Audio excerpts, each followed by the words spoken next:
이번에는 그 비상교과서 문학작품에 나오는 작품이에요. 일단은 작품만 위주로 할 테니까 작품을 위주로 설명을 잘 듣고 그 다음에 분명히 선생님이 평가문제집을 하나씩 구비를 하는 게 좋다고 했어요. 그래서 평가문제집에 나와 있는 작품들을 선생님의 해석을 바탕으로 해서 읽어보고 또 필기할 게 있으면 필기해보고 보면서 그리고 나서 문제를 꼭 풀어보도록 하세요. 무슨 얘기인지 알겠죠? 자, 그럼 먼저 제일 먼저 나오는 모라니 피기까지는부터 먼저 하도록 할게요. 모라니 피기까지는 같은 경우에 마찬가지로 1930년대 나온 현대시대 쓰겠어요. 현대시고 그 다음에 이 시 같은 경우에서 가장 중요한 것 중에 하나는 바로 모란입니다. 모란. 모란인데 저 모란은 뭘 얘기하는 거냐? 바로 시적 화자의 소망을 얘기하는 거다라고 생각을 하시면 되겠습니다. 자, 그래서 모란이 피기까지는 그래서 모란은 얘기한 대로 말 그대로 삶의 소망. 그 다음에 가치 같은 것들을 얘기하는 거예요.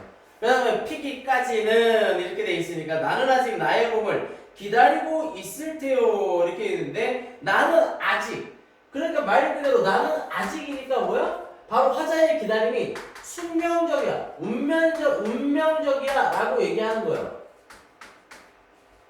그 다음에 나의 봄이니까 모란이 피는 이 봄은 바로 뭐냐? 소망이 싹 트는 시기 소망이 이루어지는 계절 이렇게 얘기를 하시면 되겠어요.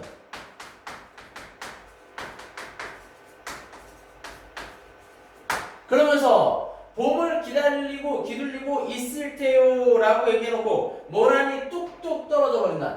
뚝뚝 말 그대로 어떻게 해요? 낙화하는 거 꽃이 떨어지는 거죠. 모란꽃이. 그래서 그런 모습을 통해서 부정적인 거 슬픔을 표현하는 거고 나는 비로소 봄을 여인 서름에 잠길 테요. 봄을 여인 서름이네요. 말 그대로 삶의 보람이라든지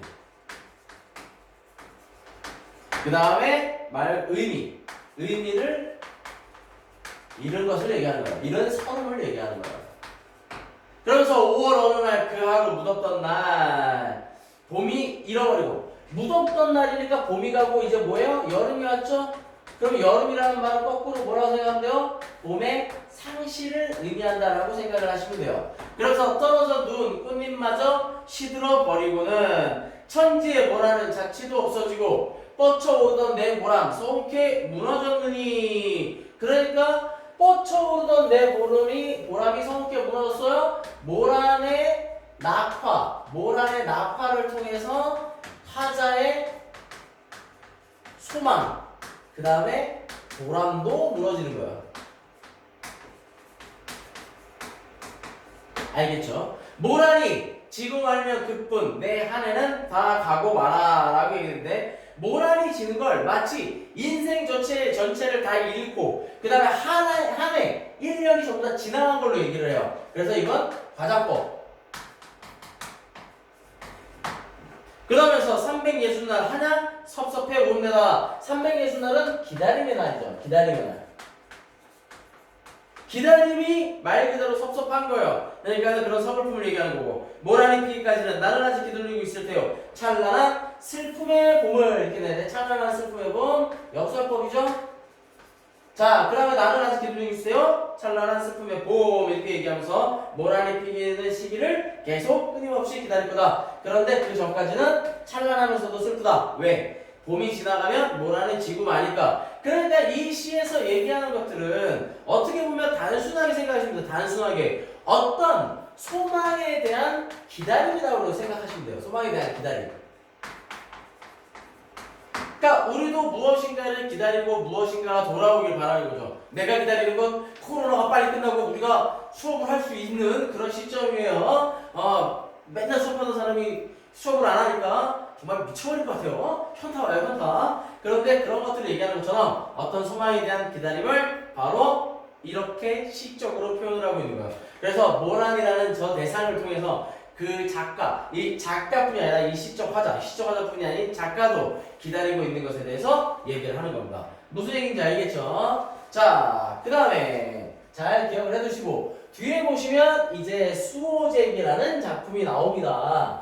수호제기라는 작품은 뭐냐? 말 그대로 기다라는 걸 잘 생각하시면 돼요. 자, 빼곡하죠? 수필이기 때문에 그래요. 그래서 조금 부족하고 잘 안 보일 수는 있지만 잘 안 보일 때 선생님이 하나하나 읽으면서 할 거니까 선생님의 목소리를 잘 듣고 내가 빠르면 카톡으로라도 나중에 빨라서 못 듣겠어요. 다시 찍어줘요. 라고 얘기하면 다시 찍어줄 수도 있어요. 자, 그런데 기다라고 얘기하는 건 수필이에요. 고전 수필 중에 하나예요. 기록인 거예요. 기록. 그러면은 수호제를 기록한 건데 수호제라는 의미가 뭐냐라고 했을 때 잠깐만 정의해보기네요. 고전 수필이겠죠? 수호제의 이름은 정의는 첫 줄에 나와요. 수호제라는 이름은 큰형님이 자기 집에 붙인 이름이다. 나는 처음에 이 이름을 듣고 이상하게 생각했다. 나와 굳게 맺어져 있어 서로 떨어질 수 없는 사람 가운데 나, 오가 나예요. 나보다 더 절실한 것은 없다. 그러나 굳이 지키지 않아도 어디로 가겠는가? 이상한 이름이다 라고 얘기한다라고 그러면 저 수호제라는 건 뭐냐면 나를 지키는 집을 얘기해요. 그래서 수호제의 뜻은 나를 지키는 집이요. 나를 지키는 집. 자, 내가 장기로 귀화온 뒤에 혼자 지내면서 곰곰이 생각해보다가 저 이름에 대해서 궁금해한 거죠. 하루는 갑자기 이 의문점에 대해 해답을 얻게 되었다. 나는 벌떡 일어나서 말했다. 천하 만물 가운데 지킬 것은 하나도 없지만 오직 나만은 지켜야 한다. 라고 하면서 줄줄이 얘기를 하고 있어요. 내 밭을 지고 자라날 자가 있는가? 밭은 지킬 필요가 없다. 내 집을 지고 자라날 자가 있는가? 집도 지킬 필요가 없다. 내 정원에 여러가지 꽃나무나 과일나무들을 뽑아갈 자가 있는가? 그 뿌리는 땅속에 깊이 박혔다. 그러니 뽑아갈 수가 없다는 얘기죠. 내 책을 훔쳐 없앨 자가 있는가? 성현의 경전이 세상에 퍼져 물이나 불처럼 흔한데 누가 감히 없앨 수 있겠는가? 내 옷이나 양식을 훔쳐서 나를 온색하게 하겠는가? 천하에 있는 실이 모두 내가 입을 옷이며 천하에 있는 곡식이 모두 내가 먹을 양식이다. 도둑이 비록 훔쳐간대야 한두 개 지나지 않더니 천하의 모든 옷과 곡식을 없앨 수 있겠는가? 라고 얘기를 하는데 여기에 표현된 것들은 뭐냐면 천하 만물을 지킬 이유가 없는 것. 천하 만물을 지킬 필요가 없는 이유에 대해서 얘기하는 거예요. 없는 이유에 대해서. 없는 이유에 대해서 얘기를 쭉 하는데 어떻게 한다? 열거를 통해 구체화시키고 있는 거예요.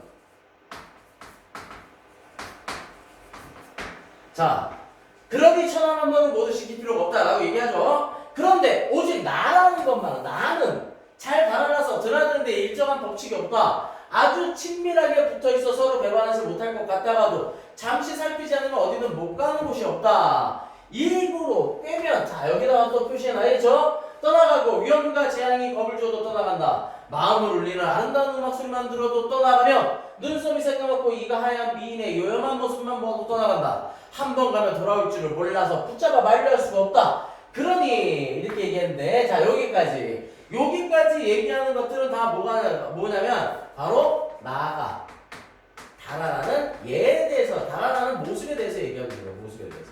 그럼 어떨 때 달아나는 거예요? 다시 한번 확인해 보면 드러나는 일정한 법칙이 없으면서 이익으로 꿰면 떠나가요. 그러니까 달콤한 말로 너 잘해줄게. 아니면 나한테 많은 돈을 줄게. 그러면 떠나가죠. 위험과 재앙에 겁을 줘도 떠나가요. 겁을 줘도 멀리해요. 마음을 울리는 아름다운 음악 소리만 들어도 떠나가며 좋은 노래 들으면 그냥 훅하는 거죠. 그 다음에 눈썹이 새까맣고 이가 하얀 미인의 위험한 모습만 봐도 떠나가요. 말 그대로 저런 모습들 때문에 우리는 떠나가 버리게 되는 나가 떠나가는 거죠. 돌아올 줄을 몰라서 붙잡아 만류할 수도 없어요. 맨날 저렇게 도망가는 거예요. 그래서 천하에 나보다 더 잃어버리기 쉬운 것은 없다. 어찌 실과 끈으로 묶고 빗장과 자물쇠로 잡아서 나를 굳게 지키지 않겠는가 라고 얘기를 하죠. 말 그대로 철저한 자기 수양을 통해서 말 그대로 자기 형에서 나를 지켜야 한다 라고 얘기하는 거예요. 자, 나는 나를 잘못 간직했다가 잊어버렸던 자다. 자, 정영용 같은 경우에는 자신을 잘못 간직했다라기보다는 말 그대로 중앙정부에 있을 때 여러 가지 일에 얽혀서 그 다음에 자신의 생각이나 이런 것들을 너무 과도하게 표현하다가 결국에는 이제 말 그대로 유배를 내려오는, 그래서 유배지에 있을 때 쓴 거예요. 유배지에 있을 때 유배를 내려오는 모습을 자기 자신을 잃어버렸다라고 얘기를 해요. 어렸을 때 과거가 좋게 보여서 10년 동안이나 과거 공부에 빠져들었다. 그러다가 결국 처지가 바뀌어 조정에 나아가 검은 사모관대 비단도포를 입고 12년 동안이나 대낮에 미친 듯이 큰 길을 뛰어다녔다 이렇게 되는데 큰 길을 뛰어다녔다라고 얘기를 하는 건 뭐를 얘기하는 거냐면요. 말 그대로 정치를 하는 걸 얘기하는 거야. 정치를. 그러다가 또 처지가 바뀌어 한강으로 문경사제를 얻게 됐다. 유배를 오게 된 걸 얘기하는 거야. 유배. 그러면서 친척과 조상의 무덤을 버리고 곧바로 아득한 바닷가에 대나무 숲에 달려와서 멈추게 되었다. 이때는 나에게 물었다. 너는 무엇 때문에 여기까지 왔느냐? 여우나 도깨비에게 홀려서 끌으러 왔느냐? 아니면 바다 귀신이 불러서 왔는가? 내 가정과 고향이 모두 초천에 있는데 고향이야? 왜 그 본바다로 돌아가지 않느냐라고 얘기를 하면서 스스로에게 얘기를 하는 거야. 바로 자신의 내면에 대해서 반성을 하는 거죠. 그러나 나는 근데 너만이 움직이지 않으면 돌아갈 줄을 몰랐다. 돌아가지 못하고 있는 거예요. 그만큼 어렵다는 거죠. 얼굴빛을 보니 마치 얽매인 곳에 있어서 돌아가고 싶어도 돌아가지 못하는 것 같았다. 그래서 결국 붙잡아 이곳에 함께 머물렀다. 이때 둘째 형님도 나를 잃고 나를 쫓아 남의 지방으로 왔는데 역시 나를 붙잡아서 그곳에 함께 머물렀다. 오직 내 큰형님만 나를 잃지 않고 편안히 다정하게 수호지에 앉아 계시니 본디부터 지키는 것이 있어서 나를 잃지 않았기 때문이 아니겠는가. 이게 바로 그 큰형님의 그 것이래. 수호지라고 이름 붙인 까닭일 것이다. 큰형님은 언제나 말씀하셨던데 자, 이 정약용의 둘째 형이 정약전이에요. 정약전. 자산어보라는 글을 쓴 정약전인데 자산어보라는 거는 그 본인이 유배 갔던 곳의 물고기, 다양한 물고기라든지 어종에 대해서 기록해 놓은 책인데 우리나라 최고의 그 어종에 관한 책이에요. 그런데 이 사람도 말 그대로 유배를 갔죠. 근데 큰형님만 그런 일이 없었던 거예요. 그러면서 큰형님이 언제나 말씀하셨어. 아버님께서 내게 태연이라고 자를 지어주셔서 나는 오로지 내 태연을 지키려고 했다네 이렇게 되는데 태연이라는 건 뭐냐? 바로 여기서 얘기하는 나도 마찬가지야. 오라고 하는 나도 마찬가지인데 본질적 자를 얘기하는 거야. 본질적 자. 그래서 내 거실에다 그렇게 이름을 붙인 거지. 그래서 보면 본질적인 자를 잘 지키기 위해서 지킨 거예요. 하지만 이것은 핑계다. 맹자가 말씀하시기를 무엇이 지키는 것이 큰가? 몸을 지키는 것이 크다라고 했으니 이 말씀이 진실이다. 몸을 크게 하는 것이 뭐냐라고 얘기를 하는 게 나를 지키는 거, 나를 지키는 거. 그래서 내가 스스로 말한 내용을 써서 큰형님께 보이고 소지의 기로 삼는다라고 얘기를 하면서 이 글을 쓴 이유가 여기에 실려 있는 거예요. 그래서 이 정약용은 이 작품을 통해서 무엇을 얘기를 하고자 하는 거냐? 말 그대로 자신을 지키는 것에 대한 중요성에 대해서 얘기를 한 겁니다. 무슨 얘기인지 알겠죠? 잘 기억을 해두시면 되겠습니다. 다시 한번 훑어보실 필요도 있고요. 자, 뒤에 이제 마지막으로 산속에서라는 나인억의 짧은 시가 한 편 나와요. 그래서 이것까지 하고 끝내도록 할게요. 자, 산속에서 나인억 이 시는 자유시, 굉장히 쉬운 시요. 우리가 읽어보면 쉽게 받아들일 수 있어요.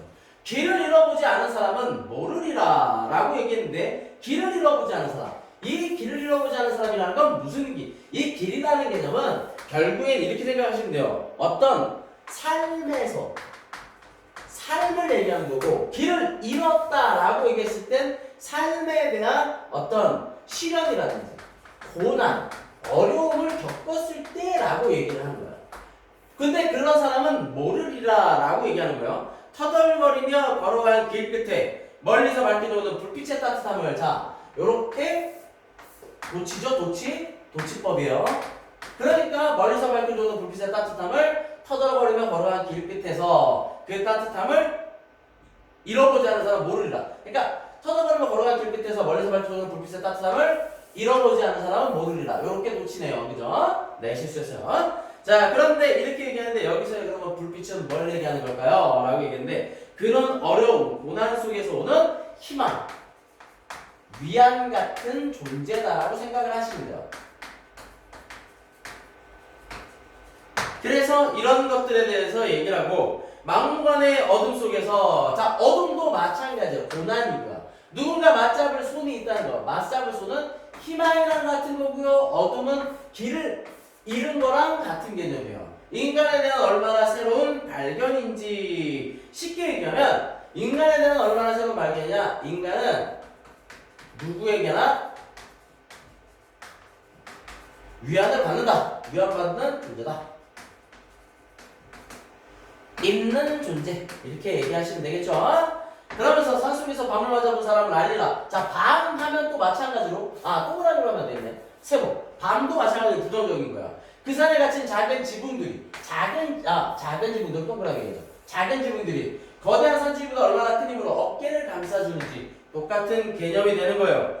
먼 곳의 불빛은 나그네를 쉬게 하는 것이 아니라 계속 걸어갈 수 있게 해준다는 것을, 먼 곳의 불빛은 나그네를 쉬게 하는 것이 아니라 계속 걸어갈 수 있게 해준다. 이 얘기는 무슨 얘기겠어요? 말 그대로 나그네에게 계속 걸어갈 수 있는, 나그네에게 힘과 위안이 되는 존재다라고 얘기하는, 힘을 주는 거죠. 그래서 끊임없이 새로운 길을 걸어갈 수 있게끔 해주는 거예요.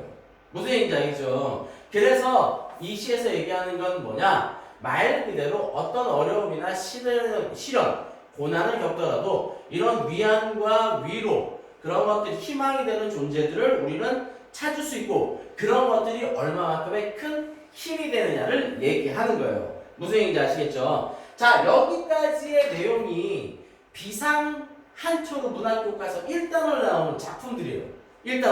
1단원에서 문학의 인식이라든지 이런 부분에 대해서 얘기를 하는 부분이 나오면서, 이런 작품들을 통해서 문학이라는 게 사람들에게, 그걸 읽는 독자들에게 어떤 역할을 하는 건지에 대해서가 얘기를 하는 부분이 나오는 게 바로 1단원이에요.